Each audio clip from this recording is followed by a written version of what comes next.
do sexto ano, sejam bem-vindos a mais uma aula de ciências. Nesta aula, iremos estudar a composição do solo. Vamos lá?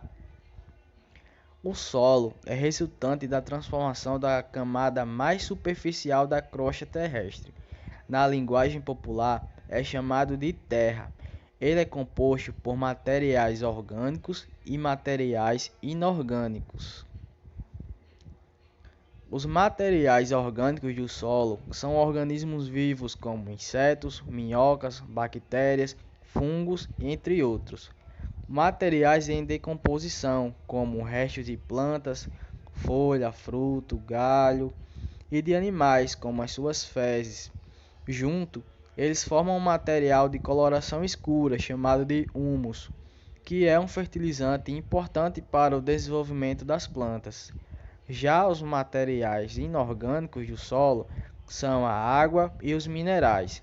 Os fragmentos minerais são resultantes do desgaste sofrido pelas rochas ao longo de anos. De acordo com o tamanho, eles são classificados em areia, silt e argila.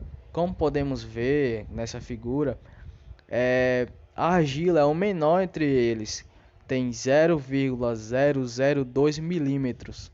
Já o silt tem 0,05 milímetros e a areia, que é o maior entre eles, tem até 2 milímetros. Como o solo sustenta a vida?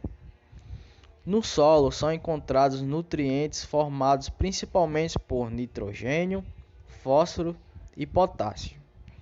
Esses elementos são alguns dos quais formam os corpos dos seres vivos. Com a morte e a decomposição desses seres, os elementos são liberados no solo e dissolvidos na água, e com o final, as raízes dessas plantas absorvem os nutrientes. Quando outros seres vivos se alimentam dessas plantas, os nutrientes se transferem para os organismos desses seres vivos. A formação do solo.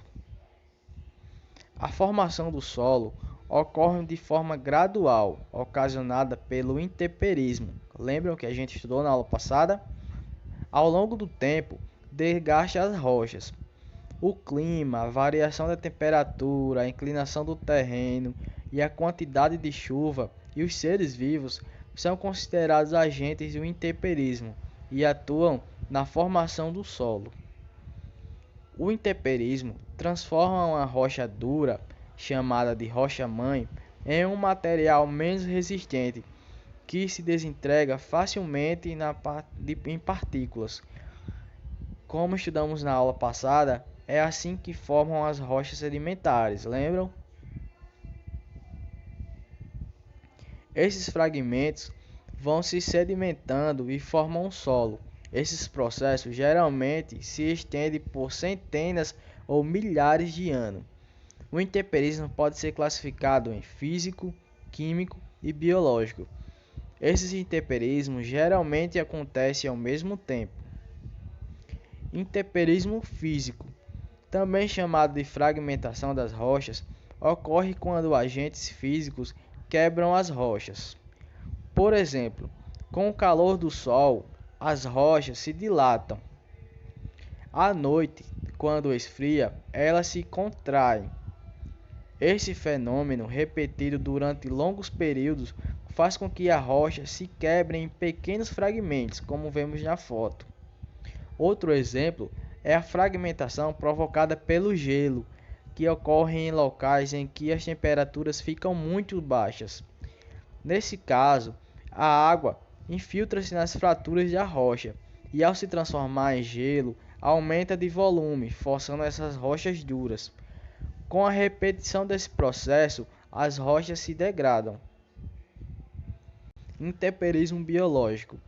O intemperismo biológico é a fragmentação de rochas causadas por plantas, animais, fungos e micro-organismos.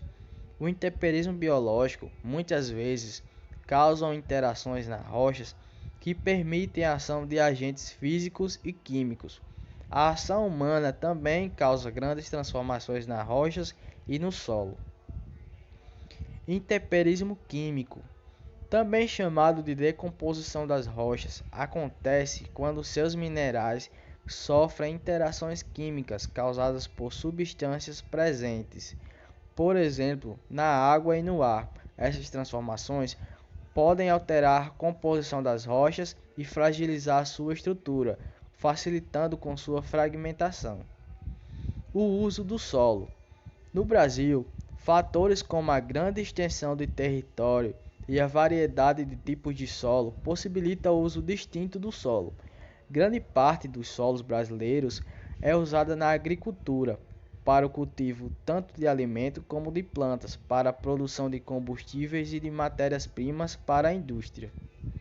A criação de animais também tem destaque no uso do solo. Os animais podem ser criados ou soltos, confinados em espaços menores como currais e galpões. Outra atividade importante relacionada ao uso do solo é o extrativismo, que consiste na retirada de recursos naturais no meio ambiente com o objetivo de obtenção de renda. Diferentes formas de extrativismo têm a relação com o solo, como por exemplo a retirada de frutos e sementes, de madeira, do látex, por exemplo, e também de extração mineral. Então, pessoal, essa foi nossa aula, certo? Agora lembrem-se de pausar o vídeo, escrever no caderno e voltar para a explicação da atividade, certo? Questão 1. Sabendo que o solo é composto por materiais orgânicos e materiais inorgânicos, diferencie e cite exemplo. A. Materiais orgânicos do solo. B. Materiais inorgânicos do solo. Então, nessa questão, vocês vão dizer na A o que são materiais orgânicos do solo e citar um exemplo, certo? E na B, vão dizer o que é materiais inorgânicos e citar um exemplo. Questão 2. Quais são os agentes do intemperismo que atuam na formação do solo? Eu falei aqui na aula. Questão 3. Sobre o intemperismo, diferencie. Vocês vão diferenciar na A, vão dizer o que é intemperismo físico, na B, dizer o que é intemperismo biológico e na C, o que é intemperismo químico.